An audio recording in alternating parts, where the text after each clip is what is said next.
ଆରେ ଜେଜେ, ଆଜି ଆମକୁ ଏକ ରାଜାରାଣୀ ଗପ କୁହ, ଯେଉଁ କାହାଣୀରେ ରାକ୍ଷସ ଥିବ ଓ ସେ ଗାଁ ଲୋକଙ୍କୁ ହଇରାଣ କରୁଥିବ ଏବଂ ତାକୁ କୌଣସି ଏକ ଗରିବ ଲୋକ ମାରିବ।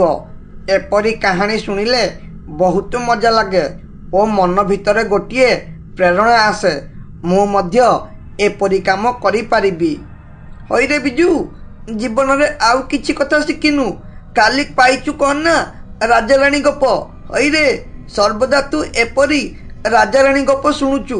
ଆରେ, ତୁ ଏପରି ଗପ ଶୁଣି ଶୁଣି ବିରକ୍ତ ପାଉନୁ ନା ରେ? ମୋତେ ସବୁଦିନ ଏପରି ଗପ ଶୁଣିଲା ବେଳକୁ ବିରକ୍ତ ଲାଗୁଛି। ତେଣୁ ଜେଜେ, ଆଜି ଗୋଟିଏ ଭୂତ ଗପ କୁହ, ଯେମିତି ଆମେ ଡରିକି ପୁରା ଥରିବୁ। ହଉ ରେ ନାତି ଟୋକା, ତାହେଲେ ଆଜି ମୁଁ ତୁମକୁ ଗୋଟିଏ ସତ ଭୂତ କଥା କହିବି, ଯାହାକୁ ମୁଁ ମୋର ନିଜ ଆଖିରେ ଦେଖିଥିଲି। ଆଜି ମୁଁ ତୁମକୁ କହିବି ବହୁରୂପୀ କଥା। ବହୁରୂପୀ ମାନେ ଯାହାର ଅନେକ ରୂପ ଥାଏ, ତାହା ହାବୁଡ଼ରେ ମୁଁ କେମିତି ପଡ଼ିଲି ଓ ସେପରି ପରିସ୍ଥିତିରେ ମୁଁ କ'ଣ କଲି ଓ କିପରି ବଞ୍ଚିକି ଆସିଲି, ସବୁ କଥା ଗୋଟି ଗୋଟି କରି କହୁଛି ଶୁଣ। ଆଜିଠୁ 50 ବର୍ଷ ତଳର କଥା। ସେତେବେଳେ ମୋତେ 22 ବର୍ଷ ହୋଇଥାଏ। ଆରେ ବାବା ହରିଆ, ତୁ ତୋର ମାମୁଁ ଘରକୁ ଯାଇ ରଜ ଭାରଟା ଦେଇଦେବୁ ଓ ଅଳ୍ପ ସମୟ ସେଠାରେ ରହି ଘରକୁ ପଳାଇ ଆସିବୁ। ତୁ ଯେତେ ଶୀଘ୍ର ହେବ ସେଠାରୁ ଆସିବାକୁ ଚେଷ୍ଟା କରିବୁ, କାରଣ କାଲି ସକାଳେ ଆମ ଘର କାମ ହେବ। ମୋତେ ସାହାଯ୍ୟ କରିବାକୁ କେହି ବି ନାହାନ୍ତି, ଆଉ ଏକଲା ମୁଁ ମଧ୍ୟ କାମ କରିପାରିବି ନାହିଁ। ତେଣୁ ମାମୁଁ ଘରେ ଯେତେ ଅଟକାଇଲେ ମଧ୍ୟ ତୁ ଅଟକିବୁ ନାହିଁ। ଆଉ ହଁ, ରାତି ହେବା ପୂର୍ବରୁ ଘରକୁ ଫେରି ଆସିବୁ, କାରଣ ଜଙ୍ଗଲ ରାସ୍ତା, ଏମିତିରେ ବେଳ ବଜାର ମଧ୍ୟ ଭଲ ନାହିଁ। ମୁଁ ତୋର ଅପେକ୍ଷାରେ ରହିଲି। ଆରେ ବାପା, ମୁଁ ଜାଣିଛି କାଲି ସକାଳେ ଆମ ଘର କାମ ହେବ ବୋଲି। ଆଗକୁ ବର୍ଷା ଦିନ ଆସୁଛି। ଯେତେ ଶୀଘ୍ର ହେବ ଘର କାମ ସାରିଲେ ଆମେ ରହିବା। ଆଉ ତା ଛଡ଼ା ମୋତେ ମାମୁଁ ଘର ଯିବା ପାଇଁ ଜମା ବି ଇଚ୍ଛା ନାହିଁ। ତମେ ଖାଲି ବାଧ୍ୟ କରୁଛ ବୋଲି ମୁଁ ମାମୁଁ ଘର ଯିବା କଥା। ଯେଉଁଠିକି ଯିବାକୁ ମୋର ଇଚ୍ଛା ନାହିଁ, ସେଠାରେ ମୁଁ କେମିତି ରହିବି ବୋଲି ତମେ ଭାବୁଛ? ତେଣୁ ତୁମେ ଜମା ବି ଚିନ୍ତା କର ନା, ମୁଁ ଘରକୁ ପଳାଇ ଆସିବି। ଏପରି କହି ହରିଆ ତାର ମାମୁଁ ଘରକୁ ଯିବାରେ ଲାଗିଲା। ଉଦୁଉଦିଆ ଖରା ବେଳ। ଏ ଖରାରେ ଘରୁ ବାହାରିବା କଷ୍ଟକର ହେଲା। ହରିଆକୁ ବହୁତ ବାଟ ଚାଲି ଚାଲି ତାର ମାମୁଁ ଘରକୁ ଯିବାର ଥିଲା। ତେଣୁ ସେ କିଛି ବାଟ ଚାଲିବା ପରେ ବହୁତ ଜୋରେ ଥକିଗଲା। ତେଣୁ ସେ ଯାଇ ଗୋଟିଏ ଜାଗାରେ ବିଶ୍ରାମ ନେଲା। ଓହୋ, କି ଖରାରେ! ବାପରେ ବାପ, ଏ ଖରା ଯୋଗୁଁ ଦେହ ହାତ କ'ଣ ହୋଇଯାଉଛି। ଖାଲି ତଣ୍ଟି ଶୁଖି ଯାଉଛି, ଯାହାଦ୍ୱାରା ଚାଲିବାକୁ ଆଉ ବଳ ପାଉନି। ମୋ ମାମୁଁ ଘର ଆହୁରି ପାଖାପାଖି 10 କିଲୋମିଟର ରହିଲାଣି। ଏତେ ଖରାରେ ଚାଲିକି ଯିବାକୁ ମୋର ବଳ ପାଉନି। ତେଣୁ ଯାଉଛି, ଏଠାରେ କିଛି ସମୟ ବିଶ୍ରାମ ନେବି ଓ ତାପରେ ଯାଇ ମାମୁଁ ଘରକୁ ଯିବି। ନହେଲେ ଯଦି ଏକାଥରେ ଚାଲେ ନା, ତାହେଲେ ଜଣା ନାହିଁ କେତେବେଳେ ମୋର ମୃତ୍ୟୁ ହୋଇଯିବ। ଏପରି କହି ହରିଆ ସେଠାରେ କିଛି ସମୟ ବିଶ୍ରାମ ନେଲା। ବିଶ୍ରାମ କରୁ କରୁ ତାର ଆଖି ଲାଗିଗଲା। ତେଣୁ ନିଘୋଡ଼ ନିଦରେ ଶୋଇପଡ଼ିଲା। ଧୀରେ ଧୀରେ ସମୟ ଗଡ଼ି 2 ଘଣ୍ଟା ବିତିଗଲାଣି, ହେଲେ ହରିଆର ନିଦ ଭାଙ୍ଗୁନଥାଏ। ହଠାତ୍ ଏତିକି ବେଳେ ତାର ନିଦ ଭାଙ୍ଗିଗଲା। ତେଣୁ ସେ କହିଲା, ଆରେ, ସୂର୍ଯ୍ୟଙ୍କୁ ଦେଖି ଜଣାପଡ଼ୁଛି ମୁଁ ବିଶ୍ରାମ କରୁ କରୁ ପାଖାପାଖି 2 ଘଣ୍ଟା ଶୋଇପଡ଼ିଲି। ଏବେ କ'ଣ କରିବି? କେମିତି ଶୀଘ୍ର ମାମୁଁ ଘରକୁ ଯାଇ ରାତି ହେବା ପୂର୍ବରୁ ଫେରିବି? ମୋତେ ତ ଏସବୁ ଅସମ୍ଭବ ଲାଗୁଛି। ତେଣୁ ମୋତେ ଶୀଘ୍ର ଯାଇ ମାମୁଁ ଘରେ ପହଞ୍ଚିବାକୁ ପଡ଼ିବ ଓ ରାତି ହେବା ପୂର୍ବରୁ ଫେରିବାକୁ ପଡ଼ିବ। ଥରେ ଜଙ୍ଗଲ ରାସ୍ତା ଦିନ ଥାଉଁ ଥାଉଁ ପାରି ହୋଇଗଲେ ଆଉ ଅସୁବିଧା କିଛି ହେବନି। ହଉ, ମୁଁ ଯାଉଛି ଏବେ। ଏପରି କହି ସେ ଚାଲି ଚାଲି ମାମୁଁ ଘରକୁ ଯିବାରେ ଲାଗିଲା। କିଛି ସମୟ କଷ୍ଟ କରି ଚାଲିବା ପରେ ଶେଷରେ ସେ ଯାଇ ମାମୁଁ ଘରେ ପହଞ୍ଚିଗଲା। ମାମୁଁ ଘରେ ପହଞ୍ଚିବା ପରେ ମାମୁଁ ହରିଆକୁ ଦେଖି ବହୁତ ଖୁସି ହୋଇ କହିଲେ, ଅରେ ଶାନ୍ତି ଦେଖିବ ଆସ, ଘରକୁ କିଏ ଆସିଛି? ତମ ଗେହ୍ଲା ଭଣଜା ଆସିଛି। ଆରେ ହରିଆ, ତୁ ଛୋଟଟେ ହୋଇଥିଲୁ ତତେ ଦେଖିଥିଲି, ସେବେଠୁ ଆଉ ତତେ ଦେଖିନି। ଆଉ ତୁ ମଧ୍ୟ ତୋ ମାମୁଁ ଘରକୁ ଆସୁନୁ। ହଇରେ, ତୋର କ'ଣ ତୋ ମାମୁଁ କଥା ମନେ ପଡ଼ୁନି? ନା ଏଠାକୁ ଆସିବାରେ ତୋର ଇଚ୍ଛା ନଥିଲା? ମୁଁ ତ ଭାବୁଥିଲି ତତେ ନ ଦେଖିବା ଆଗରୁ ମୁଁ ମରିଯିବି ବୋଲି। ଯାହା ହେଉ ତତେ ଦେଖିବାକୁ ମିଳିଗଲା। ଆରେ ଭଣଜା, ତୁ ଏତେ ଦିନ ପରେ ଆମ ଘରକୁ ଆସିଛୁ ମାନେ 10-15 ଦିନ ରହିକି ଯିବୁ, ନହେଲେ ତତେ ଏଠାରୁ ଯିବାକୁ ଦେବିନି। ଆରେ ମାମୁଁ, ତମ ପାଖକୁ ଆସିବାକୁ ମୋର ବହୁତ ଇଚ୍ଛା ହୁଏ, ହେଲେ ଘରର କାମ ପାଇଁ କେବେ ବି ସମୟ ହୁଏନି ଏଠାକୁ ଆସିବା ପାଇଁ। ହେଲେ ରଜ ଭାର ଦେଇ ବାପା ଏଠାକୁ ପଠାଇଥିବାରୁ ମୁଁ ତୁମ ପାଖକୁ ଆସିଲି ଏବଂ ଏତେ ଦିନ ପରେ ତୁମକୁ ଦେଖି ମୋତେ ବହୁତ ଖୁସି ଲାଗିଲା। ହେଲେ ମାମୁଁ, ତମର ଗୋଟେ କଥାକୁ ମୁଁ ମାନିପାରିବି ନାହିଁ, ଓ ସେଇଟା ହେଲା ଏଠାରେ 15 ଦିନ ରହିବା। କାରଣ କାଲି ସକାଳେ ଆମ ଘର କାମ ହେବ।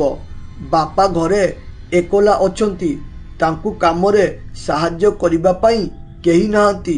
ତେଣୁ ମୋତେ ତାଙ୍କୁ ସାହାଯ୍ୟ କରିବାକୁ ପଡ଼ିବ। ତେଣୁ ମୋତେ ଆଜି ରାତି ହେବା ପୂର୍ବରୁ ଯିବାକୁ ପଡ଼ିବ, ନହେଲେ ବାପା ହଇରାଣ ହେବେ। ହେଲେ ମାମୁଁ, ତମେ ଜମା ବି ଚିନ୍ତା କର ନା। ଆମ ଘର କାମ ସରିବା ପରେ ମୁଁ ନିଶ୍ଚିତ ଏଠାରେ 10-15 ଦିନ ରହିବି। ଏହା ଶୁଣି ମାମୁଁଙ୍କ ମନ ଦୁଃଖ ହେଲା, ହେଲେ ଘରର ପରିସ୍ଥିତି ବୁଝିପାରି ହରିଆକୁ ରହିବା ପାଇଁ ବାଧ୍ୟ କଲେ ନାହିଁ ଓ କହିଲେ, ଆରେ ହରିଆ, ମୁଁ ଭାବିଥିଲି ତତେ ଘରେ ଅଟକାଇ ରଖିବି ବୋଲି, ତେଣୁ ତୁ ତ ଏପରି ଘର ବନାଯିବା କଥା କହୁଛୁ।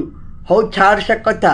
ମୁଁ ଯାଉଛି ମାର୍କେଟରୁ ମଟନ ନେଇକି ଆସିବି ଓ ତାପରେ ଆମେ ମାମୁଁ ଭଣଜା ମିଶି ଖାଇବା, ତାପରେ ଘରକୁ ଯିବୁ।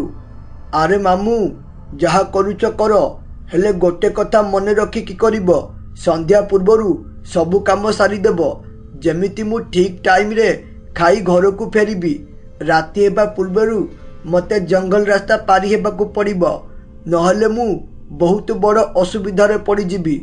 ହରିଆର ଏକଥାରେ ତାର ମାମୁଁ ରାଜି ହୋଇଗଲେ ଏବଂ ଧୀରେ ଧୀରେ ସମୟ ବିତି ଚାଲିଲା ଏବଂ ହରିଆ ମଧ୍ୟ ମଟନ ଖାଇ ଘରକୁ ଯିବାକୁ ରେଡି ହୋଇଗଲା। ହେଲେ ଗୋଟିଏ ଅସୁବିଧା ହୋଇଗଲା, ସେ ଫେରୁ ଫେରୁ ରାତି ହୋଇ ଆସିଲାଣି। ଏହା ଦେଖି ମାମୁଁ କହିଲେ, ଆରେ ହରିଆ, ମଟନ ବନାଉ ବନାଉ ଟିକେ ଡେରି ହୋଇଗଲା। ଏମିତିରେ ତୁ କିଛି ଖବର ନ ଦେଇ ଘରେ ପହଞ୍ଚିଲୁ, ତା ସହ ଡେରିରେ ପହଞ୍ଚିଲୁ।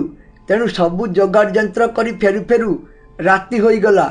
ତେଣୁ ରାତିରେ ଜଙ୍ଗଲ ରାସ୍ତା ଦେଇ ଫେରିବାଟା ମୋତେ ଠିକ୍ ଲାଗୁନି। ତୁ ଗୋଟେ କାମ କର, ଆଜି ରାତିରେ ଏଇଠାରେ ରହିଯା, କାଲି ଭୋରୁ ଉଠି ପଳାଇବୁ। ତତେ ଏତେ ରାତିରେ ଏକଲା ଛାଡ଼ିବାକୁ ମୋତେ ଇଚ୍ଛା ହେଉନି। ଆରେ ମାମୁଁ, ଏଥିରେ ତୁମର କିଛି ବି ଭୁଲ ନାହିଁ। ମୋର ଆସିବା ବିଳମ୍ବ ହେବାରୁ ଏପରି ହେଲା। ରାତି ଦେଖି ମୋତେ ବି ଡର ଲାଗୁଛି, ହେଲେ ମୁଁ ଚାହିଁଲେ ବି ରହିପାରିବିନି, କାରଣ ବାପା ମୋର ଫେରିବା ବାଟକୁ ଅନାଇ ବସିଥିବେ। ଯଦି ମୁଁ ଆଜି ନ ଫେରେ ତାହେଲେ ସେ ଅଯଥାରେ ଚିନ୍ତାରେ ପଡ଼ିଯିବେ। ତେଣୁ ମାମୁଁ, ତମେ ଜମା ବି ଚିନ୍ତା କର ନା, ମୁଁ ଠିକ୍ ସମୟରେ ଘରେ ପହଞ୍ଚିଯିବି।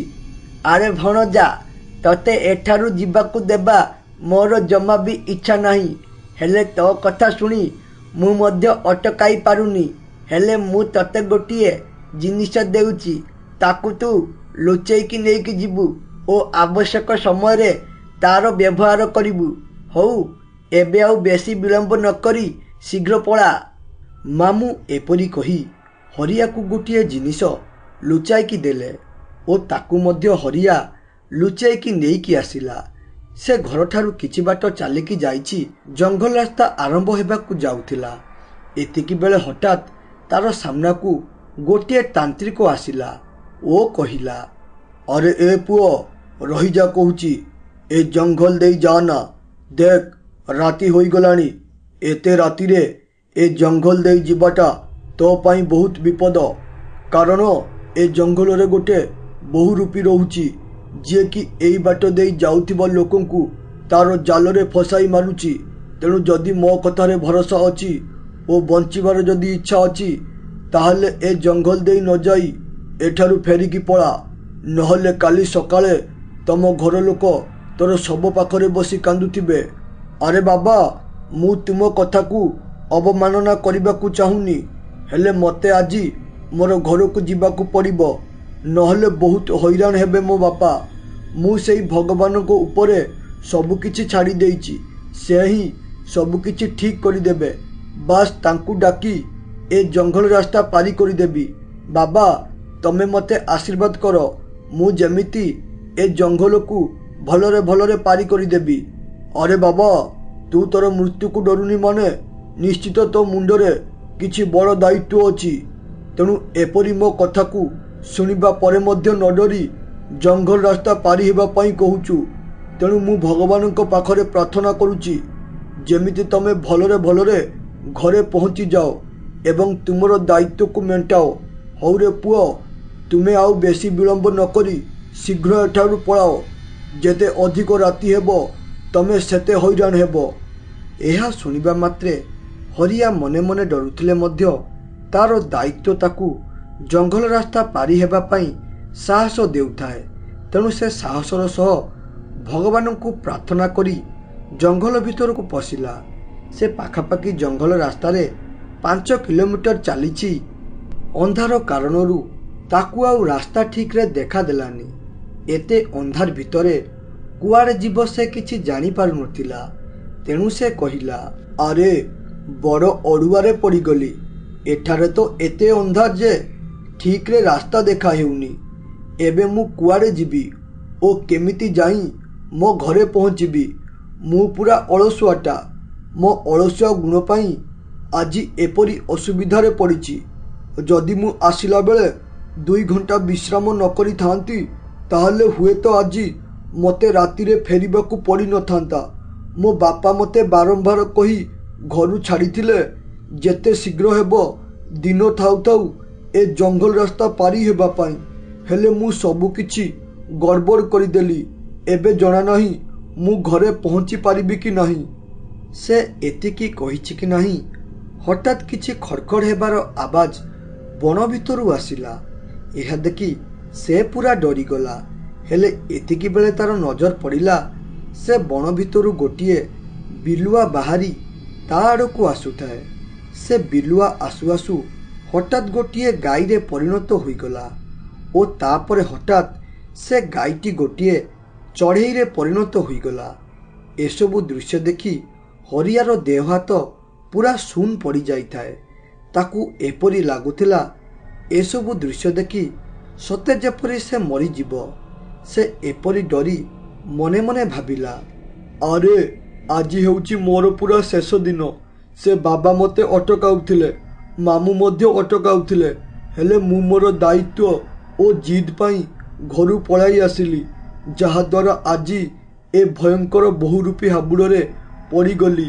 ଏବେ ଦୌଡ଼ିବାକୁ ଚାହିଁଲେ ମଧ୍ୟ ମୋ ଶରୀରର ବଳ ପାଉନି। ଏବେ ମୁଁ କ'ଣ କରିବି? ହେ ପ୍ରଭୁ, ଏବେ ତୁମେ ହିଁ କିଛି ବାଟ ଦେଖାଅ, ମୋତେ ବଞ୍ଚାଅ ପ୍ରଭୁ।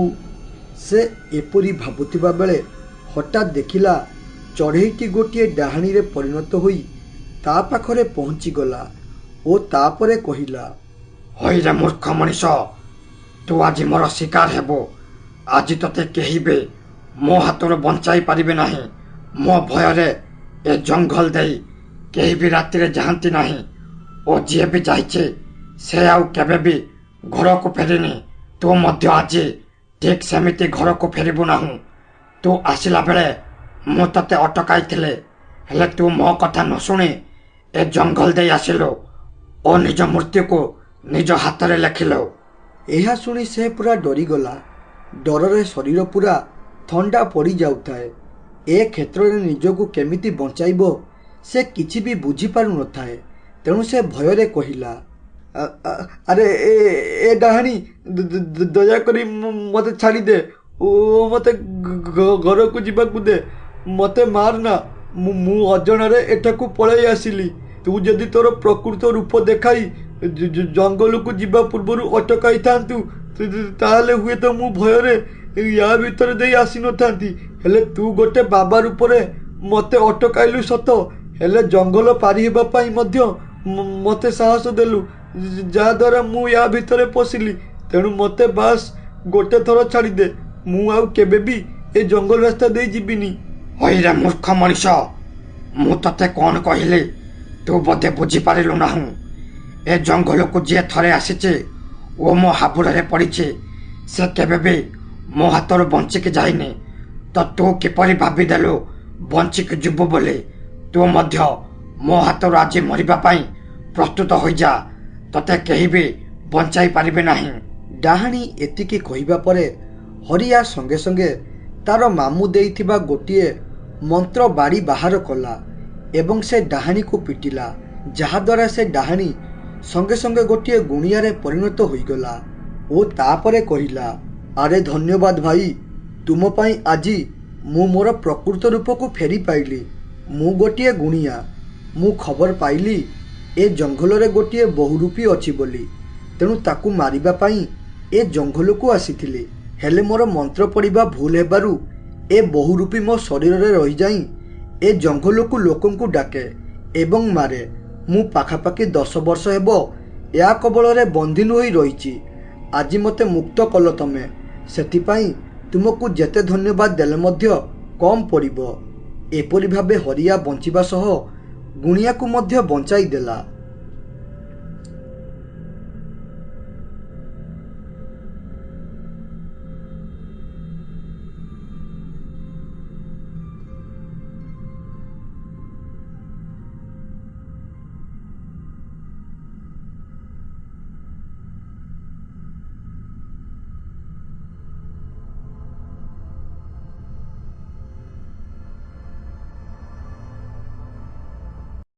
ଆରେ ନାତି ବୁଝିଲୁ, ମୁଁ ଆଗରୁ ଅନ୍ୟ ଗାଁରେ ମାଛ ବିକେ, ତେଣୁ ମୁଁ ସାଇକେଲରେ ମାଛ ନେଇ ସକାଳୁ ଯାଏ ଓ ସନ୍ଧ୍ୟା ସୁଦ୍ଧା ଘରକୁ ଫେରି ଆସେ।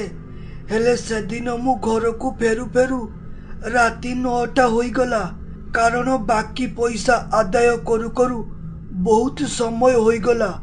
ଫେରିଲା ବେଳେ ହଠାତ୍ ମୋର ନଜର ପଡ଼ିଲା ବାଟରେ ଗୋଟିଏ ସ୍ତ୍ରୀଲୋକ ମୋତେ ଲିଫ୍ଟ ମାଗୁଥାଏ। ଏହା ଦେଖି ମୁଁ ପୁରା ଡରିଗଲି, କାରଣ ମୁଁ ଶୁଣିଥିଲି ଏପରି ରାତିରେ ଡାହାଣୀ ଲିଫ୍ଟ ମାଗେ ବୋଲି। ତେଣୁ ମୁଁ ଡରରେ ଭଗବାନଙ୍କୁ ଡାକି ସେଠାରୁ ପଳାଇ ଆସିଲି। ସେଦିନ ମୋର ବେଳା ଭଲ ଥିବାରୁ ମୁଁ ବଞ୍ଚିଗଲି। ଯଦି ଲିଫ୍ଟ ଦେଇଥାନ୍ତି ତାହେଲେ ମୋର ମରିବାଟା ପୁରା ପକ୍କା ଥିଲା। ଜେଜେ, ଏବେ ବି କ'ଣ ସେ ଡାହାଣୀ ଅଛି? ଓ ଏବେ ବି କ'ଣ ସେ ରାସ୍ତାରେ ଲୋକେ ଗଲେ ତାଙ୍କୁ ଲିଫ୍ଟ ମାଗେ? ଏବଂ ଯଦି ସେ ଡାହାଣୀ ବାଟରେ ଯିବା ଲୋକଙ୍କୁ ଏବେ ବି ଲିଫ୍ଟ ମାଗୁଛି, ତାହେଲେ ତାକୁ ମାରିବାକୁ ପଡ଼ିବ, ନହେଲେ ସେ ଲୋକଙ୍କୁ ମାରିଦେବ। ହଁ ରେ ବିଜୁ, ଏବେ ବି ସେ ଡାହାଣୀ ଅଛି ଏବଂ ଏବେ ବି ସେ ଲୋକଙ୍କୁ ଲିଫ୍ଟ ମାଗୁଛି। ଏଇ 2 ମାସ ତଳେ ମୋ ସାଙ୍ଗର ପୁଅ ଆସୁଥିଲା, ତାକୁ ଡାହାଣୀ ଲିଫ୍ଟ ମାଗିଲା। ସେ ମୋ କଥା ଶୁଣିଥିବାରୁ ତାକୁ ଲିଫ୍ଟ ଦେଲାନି ଏବଂ ବଞ୍ଚିକି ପଳାଇ ଆସିଲା। ଆଉ ରହିଲା ସେ ଡାହାଣୀକୁ ମାରିବା କଥା। ବାବାରେ, ସେ ଡାହାଣୀକୁ ମାରିବାଟା ଏତେ ସମ୍ଭବ ନୁହଁ, କାରଣ ସେ ବହୁତ ଶକ୍ତିଶାଳୀ ହୋଇଯାଇଛି। ଏସବୁ କଥା ବିଜୁର ବାପା ଶୁଣୁଥିଲା, ତେଣୁ ସେ କହିଲା, ଆରେ ବାପା, କାହିଁକି ସେ ମିଛ ଓ ଅନ୍ଧବିଶ୍ୱାସ କଥା ଛୁଆଟାକୁ ଶିଖାଉଛ? ଏସବୁ ଗପରେ ଶୁଣିବାକୁ ଭଲ ଲାଗେ, ହେଲେ ବାସ୍ତବରେ ଏସବୁ ମିଛ କଥା। ଆଉ ରହିଲା ତୁମ ସାଙ୍ଗ ପୁଅକୁ ଲିଫ୍ଟ ମାଗିବା କଥା, ତୁମ ସାଙ୍ଗର ପୁଅଟା ମୋ ସାଙ୍ଗ, ଆଉ ସେଟା ହେଲା ମଦୁଆଟା ଓ ବଡ଼ ଟାଉଟରଟା। ତା କଥାକୁ ବିଶ୍ୱାସ କରିବାଟା ବହୁତ ବଡ଼ ଭୁଲ। ମୁଁ ବି ବହୁତ ଥର ସେଇ ରାସ୍ତା ଦେଇ ଆସିଛି, ହେଲେ ମୁଁ ତ କାହିଁ ଡାହାଣୀକୁ ଦେଖିନି କାହାକୁ ଲିଫ୍ଟ ମାଗିବାରେ। ସେ ଏତିକି କହିବା ପରେ ଘର ବାହାରୁ ଅମିତ ଡାକିଲା, ଆରେ ଓ ଅକ୍ଷୟ ଭାଇ, ଶୀଘ୍ର ଘର ବାହାରକୁ ଆସ। ଗାଁରେ ଏକ ବଡ଼ ଆଶ୍ଚର୍ଯ୍ୟ ଘଟଣା ଘଟିଛି, ଯାହାକୁ ଶୁଣିବା ପରେ ତମେ ତାହାକୁ ସତ କଥା କି ମିଛ କଥା କିଛି ବୁଝିପାରିବ ନାହିଁ। ଏହା ଶୁଣିବା ପରେ ଅକ୍ଷୟ ଘର ବାହାରକୁ ଆସିଲା। ସେ ଆସିବା ପରେ କହିଲା, ଆରେ ଅମିତ, କ'ଣ ହୋଇଛି? ଏପରି କାହିଁକି ପାଟି କରୁଛୁ? ଓ କ'ଣ ଏପରି ଗାଁରେ ହୋଇଛି କି ଯେଉଁଥିପାଇଁ ତୁ ଏପରି ଡରିବା ସହ କହୁଛୁ କ'ଣ ନା ତୋ କହିବା କଥାକୁ ମୁଁ ବିଶ୍ୱାସ କରିପାରିବି ନାହିଁ। ଆରେ ଅକ୍ଷୟ ଭାଇ, ଆମ ଗାଁ ଅଜୁଟା କାଲି ରାତିରେ ଗାଁ ରାସ୍ତାରେ ଆସୁଥିବା ବେଳେ ଗୋଟିଏ ସ୍ତ୍ରୀ ଲୋକଟେ ଲିଫ୍ଟ ମାଗିଲା। ତେଣୁ ଅଜୁ ତାକୁ ଲିଫ୍ଟ ଦେବାକୁ ଯାଉଥିବା ବେଳେ ହଠାତ୍ ସେ ସ୍ତ୍ରୀ ଲୋକର ଗୋଡ଼ ଉପରେ ନଜର ପଡ଼ିଲା ଓ ସେ ଦେଖିଲା ସ୍ତ୍ରୀ ଲୋକଟା କୌଣସି ସାଧାରଣ ମଣିଷ ନଥିଲା, ବରଂ ଗୋଟିଏ ଭୟଙ୍କର ଡାହାଣୀ ଥିଲା। ତା ବେଳ ଭଲ ଥିବାରୁ ସେ ବଞ୍ଚିଗଲା, ହେଲେ କାଲିଠାରୁ ଆସିବା ପରଠାରୁ ଜ୍ୱରରେ ଥରୁଛି। ଏକଥା ପୁରା ଗାଁରେ ହୁ ହୁ କରି ମାଡ଼ିଗଲାଣି।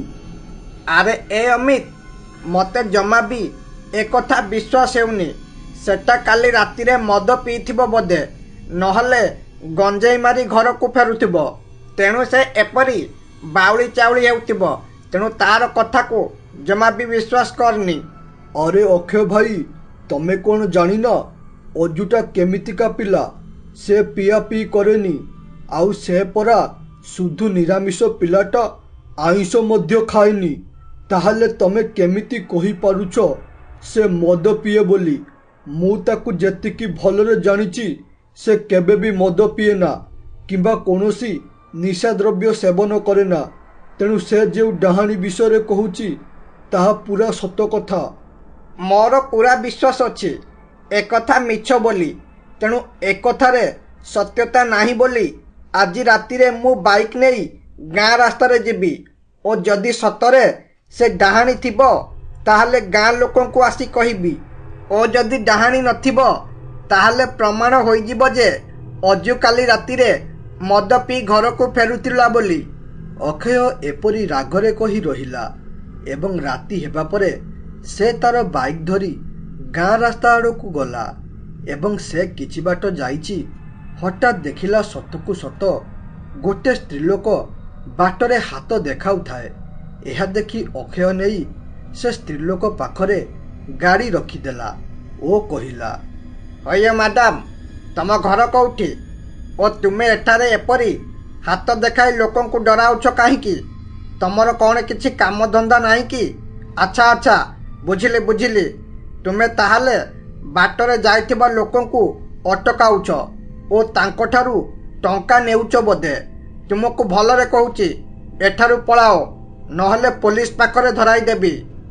ଅକ୍ଷୟ ଏପରି କହିବା ପରେ ମଧ୍ୟ ସେ ସ୍ତ୍ରୀଲୋକ ପାଖରୁ କୌଣସି ଉତ୍ତର ଆସିଲା ନାହିଁ। ଏହା ଦେଖି ସେ ଆଶ୍ଚର୍ଯ୍ୟ ହୋଇଗଲା ଓ ଟିକେ ଡରିଗଲା। ତା ମନରେ କିଛି କ୍ଷଣ ପାଇଁ ଏକ ସନ୍ଦେହ ଜାତ ହେଲା, ସତରେ ଆଉ ଏଟା ଡାହାଣୀ ନୁହଁ ତ? ସେ ଏପରି ଭାବି କହିଲା, ହଇଏ ମ୍ୟାଡ଼ାମ, ମୋତେ ଡରାଇବାକୁ ଚେଷ୍ଟା କରନି। ମୁଁ ଏଠାକୁ ଡରିବାକୁ ଆସିନି। ମୁଁ ଭଲ ଭାବରେ ଜାଣିଛି ତୁମେ ଗୋଟିଏ ମଣିଷ ଯିଏକି ଏପରି ଲୋକଙ୍କୁ ଡରାଉଛ, ତାଙ୍କଠାରୁ ଟଙ୍କା ଲୁଟିବାରେ ଲାଗୁଛ। ତେଣୁ ମୁଁ ଭଲରେ କହୁଛି, ଆମ ଗାଁ ଲୋକଙ୍କୁ ଡରାଇବା ବନ୍ଦ କର ଏବଂ ଏ ଜାଗା ଛାଡ଼ି ଏବେ ପଳାଅ, ନହେଲେ ଏବେ କିଛି ବି ପୁଅ ଝିଅ ମାନିବିନି, ତୁମକୁ ଚାପୁଡ଼େ ପକାଇଦେବି। ଅକ୍ଷୟ ଏତିକି କହିଛି କି ନାହିଁ, ଡାହାଣୀ ତାର ପ୍ରକୃତ ରୂପକୁ ଆସି କହିଲା, ହଇରେ ମୂର୍ଖ ମଣିଷ, ତୁ ନିଜକୁ ବେଶୀ ଚାଲାକ ଓ ସାହସୀ ଭାବିଛୁ ନା କ'ଣ? ମୋତେ ଡରି ଲୋକେ କେହି ବି ଲିଫ୍ଟ ଦେବା ତ ଦୂର କଥା, ମୋ ପାଖରେ କେହି ବି ରହୁନାହାନ୍ତି। ହେଲେ ତୁ ମୋ ପାଖକୁ ଆସିଲୁ, ତାହା ସହ ପୁଣି ମୋ ଉପରେ ଗରମ ଦେଖାଉଛୁ। କହିଲୁ କ'ଣ ନା ମୋତେ ଚାପୁଡ଼େ ମାରିବୁ? ହଉ ଦେଖିବା ତୁ କେମିତି ମୋତେ ଚାପୁଡ଼େ ପକାଇଦେବୁ। ଏବେ ଦେଖ ମୁଁ ତୋର କି ଅବସ୍ଥା କରୁଛି। ଆରେ ଡାହାଣୀ, ଏ ଡାହାଣୀ, ଦୟାକରି ମୋତେ ଛାଡ଼ିଦେ। ମୁଁ ଅଜଣାରେ ଏଠାକୁ ପଳାଇ ଆସିଲି। ମୋ ସାଙ୍ଗ ଅମିତ ତୋ ବିଷୟରେ କହୁଥିଲା, ହେଲେ ମୁଁ ବିଚରାଟା ତା କଥାକୁ ବିଶ୍ୱାସ ନ କରି ତୋ ପାଖକୁ ପଳାଇ ଆସିଲି। ଦୟାକରି ମୋତେ ଛାଡ଼ିଦେ, ଏଠାରୁ ଯିବାକୁ ଦେ। ଘରେ ମୋର ସ୍ତ୍ରୀ ପିଲା ଛୁଆ ଅପେକ୍ଷା କରିଥିବେ। ହଇରେ ମୂର୍ଖ ମଣିଷ, ତୁ କ'ଣ ଭାବିଲୁ ମୁଁ ତତେ ଏଠାକୁ ଆଣିଛି କ'ଣ ଛାଡ଼ିବା ପାଇଁ? ମୁଁ ବହୁ ବର୍ଷ ହେବ ବାହାରକୁ ବାହାରୁ ନଥିଲି, ହେଲେ ଏବେ ହଠାତ୍ ଏଠାରେ ବାହାରକୁ ବାହାରିବାର କାରଣ ହେଉଛି ମୋ ସିଦ୍ଧି। ମୁଁ ଏପରି 5 ଜଣ ମଣିଷକୁ ବଳି ଦେବା ପରେ ଯାଇ ଅମର ହୋଇଯିବି। ତେଣୁ ତୁ ଚାଲ ମୋ ସାଥିରେ। ଡାହାଣୀ ଏପରି କହି ଅକ୍ଷୟକୁ ସେଠାରୁ ଅଦୃଶ୍ୟ କରିନେଲା। ଏସବୁ ଦୃଶ୍ୟ ଅମିତ ଲୁଚିକି ଦେଖୁଥିଲା। ସେ ଏସବୁ ଦୃଶ୍ୟ ଦେଖି ବହୁ ଜୋରେ ଡରିଗଲା ଓ କହିଲା, ଆରେ ଇଏ କ'ଣ? ଏ ଡାହାଣୀ ମୋ ସାଙ୍ଗ ଅକ୍ଷୟକୁ ନେଇଗଲା। ଏହା ଦେଖି ମୋ ଛାତି ଥରି ଯାଉଛି। ମୁଁ ପ୍ରଥମରୁ ତାକୁ ମନା କରୁଥିଲି, ଏଠାକୁ ଆସନା, ଏଠାରେ ସତର ଡାହାଣୀ ଅଛି ବୋଲି। ହେଲେ ସେଟା ତ ମୋ କଥାକୁ ଶୁଣିଲା ନାହିଁ, ଯାହାଦ୍ୱାରା ଏବେ ତାକୁ ଡାହାଣୀ ନେଇଗଲା। ଏବେ ମୁଁ କ'ଣ କରିବି? କିପରି ତାକୁ ବଞ୍ଚାଇବି? ହେ ପ୍ରଭୁ, ମୋତେ କିଛି ଗୋଟିଏ ବାଟ ଦେଖାଅ, ଯେମିତି ମୁଁ ମୋର ସାଙ୍ଗକୁ ବଞ୍ଚାଇ ପାରିବି। ଆରେ ମୁଁ ଯାଉଛି, ଏକଥା ଯାଇ ତାର ବାପାକୁ କହିବି ଓ ସେ ହିଁ କିଛି ଗୋଟେ ବାଟ ଦେଖାଇବେ। ସେ ଏପରି କହି ଅକ୍ଷୟ ଘରକୁ ଯାଉଥିବା ବେଳେ ବାଟରେ ଗୋଟିଏ ତାନ୍ତ୍ରିକ ଦେଖି ସେ ରହିଗଲା ଓ ତାପରେ କହିଲା, ଆରେ ଏ ବାବା, ଦୟାକରି ମୋର ସାହାଯ୍ୟ କର। ତମ ସାହାଯ୍ୟ ଦ୍ୱାରା ମୁଁ ମୋର ସାଙ୍ଗକୁ ଫେରି ପାଇବି, ନହେଲେ ମୋର ସାଙ୍ଗଟା ମରିଯିବ। କିଛି ଗୋଟେ କର ବାବା, କିଛି ଗୋଟେ କର। ଆରେ ପୁଅ, କିଏ ତମେ ଓ ତମେ ଏପରି ନେହୁରା ହେଉଛ କାହିଁକି? ଓ ମୁଁ ତୁମର କି ସାହାଯ୍ୟ କରିବି? ଟିକେ ଖୋଲିକି କହିଲେ ଯାଇ ମୁଁ ତୁମର ସାହାଯ୍ୟ କରିପାରିବି, ନହେଲେ ମୁଁ ତୁମର ସାହାଯ୍ୟ କରିପାରିବି ନାହିଁ। ବାବା, ଏ ବାଟରେ ଗୋଟିଏ ଡାହାଣୀ ଲୋକଙ୍କୁ ଲିଫ୍ଟ ମାଗିକି ଅଟକାଉଛି ଓ ଯିଏ ବି ତାକୁ ଲିଫ୍ଟ ଦେବା ପାଇଁ ରହୁଛି, ସେ ଡାହାଣୀ ତାକୁ ତା ସାଥିରେ ବନ୍ଦିନ କରି ନେଇଯାଉଛି ଓ ସେ ଡାହାଣୀ ମୋ ସାଙ୍ଗକୁ ମଧ୍ୟ ବନ୍ଦିନ କରି ନେଇଯାଇଛି। ଦୟାକରି କିଛି ଗୋଟେ କର ଏବଂ ମୋର ସାଙ୍ଗକୁ ବଞ୍ଚାଅ ବାବା, ନହେଲେ ସିଏ ମରିଯିବ। ଏହା ଶୁଣି ବାବା ଟିକେ ସ୍ଥିର ହୋଇଗଲେ ଓ ତାପରେ କହିଲେ, ଆରେ ପୁଅ, କ'ଣ କହୁଛ ତୁମେ ଜାଣିପାରୁଛ ତ? ତୁ ସେଇ ଡାହାଣୀ ବିଷୟରେ କହୁଛୁ ଯିଏକି ଆଜିଠୁ 50 ବର୍ଷ ତଳେ ଗାଁରେ ବାହାରୁଥିଲା। ହେଲେ ସେଟା ଏବେ ଆସିଛି ମାନେ ନିଶ୍ଚିତ ତାର କୌଣସି ମକସଦ ଅଛି। ଆଉ ସେ ଅମର ହେବା ପାଇଁ ମଣିଷମାନଙ୍କୁ ବନ୍ଦିନ କରୁନାହିଁ ତ? ଯଦି ଏପରି ହେଉଥିବ ତାହେଲେ ବହୁତ ବଡ଼ ଅନର୍ଥ ହେବାକୁ ଯାଉଛି। ଆଉ ରହିଲା ତ ସାଙ୍ଗକୁ ବଞ୍ଚାଇବା କଥା। ଦେଖ ପୁଅ, ମୁଁ ଏଥିରେ ତୋର କିଛି ବି ସାହାଯ୍ୟ କରିପାରିବି ନାହିଁ, ହେଲେ ହଁ, ତତେ ସେ ଡାହାଣୀକୁ ମାରିବା ପାଇଁ ବାଟ ଦେଖାଇ ପାରିବି। ସେ ଡାହାଣୀକୁ ମାରିବା ପାଇଁ ବାଟ ହେଲା ତତେ ଡାହାଣୀ ସାଥିରେ ବନ୍ଦିନ ହୋଇ ତାର ଗୁମ୍ଫାକୁ ଯିବାକୁ ପଡ଼ିବ।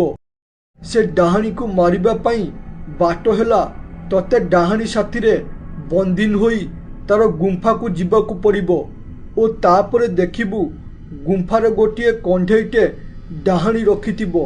ସେଇ କଣ୍ଢେଇରେ ଭୂତର ସମସ୍ତ ଶକ୍ତି ଅଛି।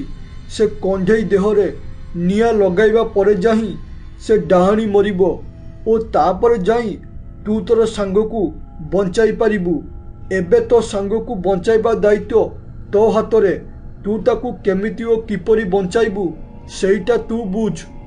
ଏସବୁ ଶୁଣି ଅମିତ ବହୁତ ଆଶ୍ଚର୍ଯ୍ୟ ହେବା ସହ ଡରିଗଲା ମଧ୍ୟ ଓ ମନେ ମନେ ଭାବିନେଲା ଏସବୁ ତା ଦ୍ୱାରା ସମ୍ଭବ ନୁହେଁ ବୋଲି। କାରଣ ସେ ଭୂତ ପ୍ରେତକୁ ବହୁ ଜୋରେ ଡରେ। ତେଣୁ ସେ କ'ଣ କରିବ ଓ କ'ଣ ନାହିଁ ଏପରି ଭାବିବାରେ ଲାଗିଲା। ଏବଂ ତା ପରଦିନ ସକାଳ ହେବା ପରେ ଅମିତ ଏ ବିଷୟରେ ଅକ୍ଷୟର ବାପାକୁ କହିଲା, ଆରେ ଦାଦା, ମୁଁ ତୁମକୁ ଗୋଟିଏ କଥା କହିବି, ଯାହାକୁ ଶୁଣିବା ପରେ ତମ ମନ ବହୁତ ଦୁଃଖ ହେବ। ହେଲେ ତଥାପି ମୁଁ ତୁମକୁ କହୁଛି ଓ ସେ କଥାଟି ହେଲା, କାଲି ରାତିରେ ଆମ ଗାଁ ରାସ୍ତାରେ ଅକ୍ଷୟ ଯାଉଥିବା ବେଳେ ତାକୁ ଡାହାଣୀ ଲିଫ୍ଟ ମାଗିଲା। ହେଲେ ଏସବୁ କଥାକୁ ଅକ୍ଷୟ ବିଶ୍ୱାସ ନ କରି ଯେମିତି ସେ ଡାହାଣୀକୁ ଲିଫ୍ଟ ଦେଲା, ଡାହାଣୀ ସଙ୍ଗେ ସଙ୍ଗେ ତାକୁ ବନ୍ଦିନ କରି ତା ସାଥିରେ ନେଇଗଲା। ଆରେ ଏ ଅମିତ, କ'ଣ କହୁଛୁ ତୁ? ମୋ ପୁଅ ଅକ୍ଷୟକୁ ଡାହାଣୀ ତା ସାଥିରେ ନେଇଗଲା। ଏବେ ମୁଁ କ'ଣ କରିବି ରେ? କିପରି ତାକୁ ଡାହାଣୀ କବଳରୁ ମୁକୁଳାଇବି। ମୁଁ ତାକୁ ପ୍ରଥମରୁ ହିଁ କହୁଥିଲି ଡାହାଣୀ ଅଛି ବୋଲି, ହେଲେ ସେ ଚଣ୍ଡାଳଟା ମୋ କଥାକୁ ବିଶ୍ୱାସ କଲାନି। ଏବେ କେତେ ବଡ଼ ଭୁଲ କରିଛି। ଏବେ ସେ ବଞ୍ଚିବ କି ମରିବ ମୁଁ ଜାଣିନି। ହେ ପ୍ରଭୁ, କ'ଣ ଗୋଟେ କରି ମୋ ପୁଅକୁ ରକ୍ଷା କର ପ୍ରଭୁ। ଅକ୍ଷୟ ବାପାର ଦୁଃଖ ଭରା ମୁହଁ ଦେଖି ଅମିତକୁ ବହୁତ ଜୋରେ କଷ୍ଟ ହେଲା। ତେଣୁ ସେ କହିଲା, ଅରେ ଦାଦା, ତମେ ଜମା ବି ଚିନ୍ତା କରନି। ମୁଁ ଜାଣିଛି ତୁମ ପୁଅ ପାଇଁ ତମେ ବହୁତ ଦୁଃଖିତ ହେଉଥିବ, ହେଲେ ତମେ ଜମା ଚିନ୍ତା କର ନା। ମୁଁ ଯେମିତି ବି ହେଉ ତୁମ ପୁଅକୁ ଫେରାଇ ଆଣିବି। ସେ ଖାଲି ତୁମ ପୁଅ ନୁହଁ, ବରଂ ମୋର ମଧ୍ୟ ଜଣେ ବହୁତ ଭଲ ସାଙ୍ଗ। ଅମିତ ଏପରି ଅକ୍ଷୟର ବାପା ମନକୁ ଖୁସି କରି ସେଠାରୁ ପଳାଇ ଆସିଲା ଗୋଟିଏ ଫାଙ୍କା ଜାଗାକୁ। ସେ ଗଲାବେଳେ ଦେଖିଲା ଗୋଟିଏ ବିଲୁଆ ମନ ଦୁଃଖରେ ଜଙ୍ଗଲରେ ଛିଡ଼ା ହୋଇଥାଏ।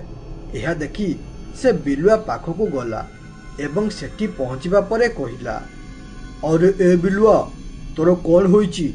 ତୁ ଏପରି ଏଠି ମନ ଦୁଃଖରେ ଛିଡ଼ା ହୋଇଛୁ କାହିଁକି? ଆରେ ତୁ ତ ଗୋଟିଏ ଏପରି ଜୀବ ଯିଏକି ସର୍ବଦା ଖୁସି ହୋଇ ଜଙ୍ଗଲରେ ବୁଲୁ, ହେଲେ ଏବେ କ'ଣ ହୋଇଛି? ତୁ ଏଠାରେ ଏମିତି ଦୁଃଖିତ ହୋଇ ଛିଡ଼ା ହୋଇଛୁ, କ'ଣ କିଛି ଅସୁବିଧା ହୋଇଛି କି? ଏହା ଶୁଣି ବିଲୁଆ ଦୁଃଖରେ କହିଲା, ଆରେ କ'ଣ କହିବି ଭାଇ, ମତେ ଲାଗୁଛି ମୁଁ ଆଉ ସୁଖୀ ହୋଇପାରିବି ନାହିଁ ବୋଧେ। ଏବେ ମୋର ମରିବାଟା ପୁରା ଫାଇନାଲ, କାରଣ ମୋ ମାଲିକ କାଲି ରାତିରେ ଗାଁ ରାସ୍ତା ଦେଇ ଆସୁଥିଲା ଓ ତାଙ୍କୁ ଗୋଟିଏ ଡାହାଣୀ ହାତ ଦେଖାଇ ଅଟକାଇଲା। ସେ ମଣିଷ ହୋଇଥିବେ ଭାବି ମୋ ମାଲିକ ଯେମିତି ସାଇକେଲ ଅଟକାଇଲେ, ସେ ଡାହାଣୀ ତାଙ୍କୁ ସଙ୍ଗେ ସଙ୍ଗେ କୁଆଡ଼େ ଗାୟବ କରିଦେଲା। ଏବେ ତାଙ୍କୁ କେମିତି ଓ କିପରି ବଞ୍ଚାଇବି କିଛି ବି ଜାଣିପାରୁନି। ଏବେ କୁହ ଭାଇ, ମୁଁ ଦୁଃଖ କରିବିନି ତ ଆଉ କ'ଣ କରିବି? ଏହା ଶୁଣି ଅମିତ ଜାଣିପାରିଲା ଇଏ ସେଇ ଡାହାଣୀ କଥା କହୁଛି, ଯେଉଁ ଡାହାଣୀ ତାର ସାଙ୍ଗକୁ ନେଇଛି। ତେଣୁ ସେ କହିଲା, ହଇରେ ବିଲୁଆ, ତୁ ଜମା ବି ଚିନ୍ତା କରନା। ତୋ ମାଲିକକୁ ମୁଁ ଫେରାଇ ଆଣିବି। ବାସ୍ ତୁ ମୋ ସାଥ ଦେବୁ। ମୁଁ ଏସବୁ କହିବାର କାରଣ ହେଉଛି ମୋ ସାଙ୍ଗକୁ ମଧ୍ୟ ସେ ଡାହାଣୀ ନେଇଯାଇଛି। ତେଣୁ ସେ ଡାହାଣୀକୁ ମାରିବାକୁ ହେଲେ ପ୍ରଥମେ ଆମେ ତାର ଗୁମ୍ଫାକୁ ଯିବାକୁ ପଡ଼ିବ ଓ ତାପରେ ଯାଇ ମୁଁ ସେ ଡାହାଣୀ ସାଙ୍ଗରେ ଲଢ଼ିପାରିବି। ଆରେ ଭାଇ, କ'ଣ କରିବି ବାସ୍ ଖାଲି କୁହ। ମୁଁ ମୋର ମାଲିକକୁ ବଞ୍ଚାଇବା ପାଇଁ କିଛି ବି କରିପାରେ। ଯଦି ମୋ ମାଲିକକୁ ବଞ୍ଚାଇବା ପାଇଁ ମୋର ଜୀବନ ପଳାଏ ନା, ତାହେଲେ ଚଳିବ, ହେଲେ ବାସ୍ ଖାଲି ମୋ ମାଲିକକୁ ବଞ୍ଚାଇବା ଦରକାର। ହେ ଭାଇ, ବାସ୍ ଥରେ ଖାଲି ମୋ ମାଲିକକୁ ବଞ୍ଚାଇ ଦିଅ। ଏହା ଶୁଣି ଅମିତ ବିଲୁଆକୁ ସବୁ କଥା ବୁଝାଇକି କହିଲା କ'ଣ କରିବ ଓ କ'ଣ ନାହିଁ। ଏପରି ବୁଝାଇ ରହିଲା ଏବଂ ରାତି ହେବା ପରେ ବିଲୁଆ ଓ ଅମିତ ଗାଁ ରାସ୍ତା ଦେଇ ଗଲେ ଓ ଡାହାଣୀକୁ ଦେଖି ତା ପାଖରେ ରହିଗଲେ ଏବଂ ସେଠାରେ ପହଞ୍ଚିବା ପରେ ଡାହାଣୀ ତାଙ୍କ ଦୁଇ ଜଣଙ୍କୁ ଅଦୃଶ୍ୟ କରି ସେଠାରୁ ନେଇଗଲା ଓ ଗୁମ୍ଫାରେ ପହଞ୍ଚାଇ କହିଲା, ହଇରେ ମୂର୍ଖ ମଣିଷ, ବାସ୍ ଆଉ 2 ଜଣ ମଣିଷକୁ ଯୋଗାଡ଼ କରିବା ପର୍ଯ୍ୟନ୍ତ ବଞ୍ଚିଥାଅ। ଯେତେବେଳେ 5 ଜଣ ମଣିଷ ହୋଇଯିବେ ସେତେବେଳେ ମରିବ। ଆଉ ହଁ, ଏ ବିଲୁଆ ଶୁଣ, ତୁ ବି ମରିବୁ। ତତେ ମାରି ମୋର ସେବକକୁ ଖାଇବାକୁ ଦେବି। ହଉ, ଏଇଠାରେ ରୁହ, ମୁଁ ଚାଲିଲି। ଏପରି କହି ଡାହାଣୀ ସେଠାରୁ ଅଦୃଶ୍ୟ ହୋଇଗଲା। ଡାହାଣୀ ଅଦୃଶ୍ୟ ହେବା ପରେ ଅମିତ ଓ ବିଲୁଆ ଦେଖିଲେ ସେ ଖୋଜୁଥିବା 2 ଜଣ ଏଠାରେ ଅଛନ୍ତି। ଏହା ଦେଖି ସେ 2 ଜଣ ବହୁତ ଖୁସି ହେଲେ ସତ, ହେଲେ ଏବେ ଥିଲା ଡାହାଣୀକୁ ମାରିବାକୁ। ହେଲେ ପ୍ରଥମେ ସେ କଣ୍ଢେଇକୁ ଖୋଜିବାକୁ ପଡ଼ିବ ଯେଉଁଥିରେ ଡାହାଣୀର ଶକ୍ତି ଅଛି। ତେଣୁ ଅମିତ କହିଲା, ଆରେ ଭାଇମାନେ ଶୁଣ, ଆମେ 2 ଜଣ ଏଠାକୁ ଆସିଛୁ କେବଳ ତୁମ 2 ଜଣଙ୍କର ସାହାଯ୍ୟ କରିବା ସହ ସେ ଡାହାଣୀକୁ ସବୁଦିନ ପାଇଁ ମାରି ଲୋକଙ୍କୁ ସୁରକ୍ଷା ଦେବା ପାଇଁ। ତେଣୁ ଆମକୁ ପ୍ରଥମେ ଗୋଟେ କଣ୍ଢେଇ ଖୋଜିବାକୁ ପଡ଼ିବ ଓ ସେଇ କଣ୍ଢେଇରେ ଡାହାଣୀର ଶକ୍ତି ଅଛି। ଯଦି ଆମେ ସେ କଣ୍ଢେଇକୁ ନିଆଁ ଲଗାଇଦେବା ତାହେଲେ ଡାହାଣୀ ମରିବ। ଏହା ଶୁଣିବା ପରେ ବିଲୁଆର ମାଲିକ କହିଲା, ଆରେ ଭାଇ, ତୁମେ ଯେଉଁ କଣ୍ଢେଇ କଥା କହୁଛ ମୁଁ ଦେଖିଛି ସେ କଣ୍ଢେଇ କେଉଁଠି ଅଛି। ତେଣୁ ତୁମେ ସବୁ ମୋ ସାଥିରେ ଚାଲ, ମୁଁ ଦେଖାଇଦେବି ସେ କଣ୍ଢେଇକୁ ଓ ତାପରେ ଯାଇ ଆମେ ସେ କଣ୍ଢେଇର ଦେହରେ ନିଆଁ ଲଗାଇଦେବା ଓ ତାପରେ ଡାହାଣୀ ମରିବ। ବିଲୁଆ ମାଲିକ ଏପରି କହି ସମସ୍ତଙ୍କୁ କଣ୍ଢେଇ ପାଖକୁ ନେଇଗଲା ଓ ତାପରେ ସେ କଣ୍ଢେଇ ଦେହରେ ଅମିତ ନିଆଁ ଲଗାଇଦେଲା। ନିଆଁ ଲାଗିବା ପରେ ଡାହାଣୀ ମରିଗଲା।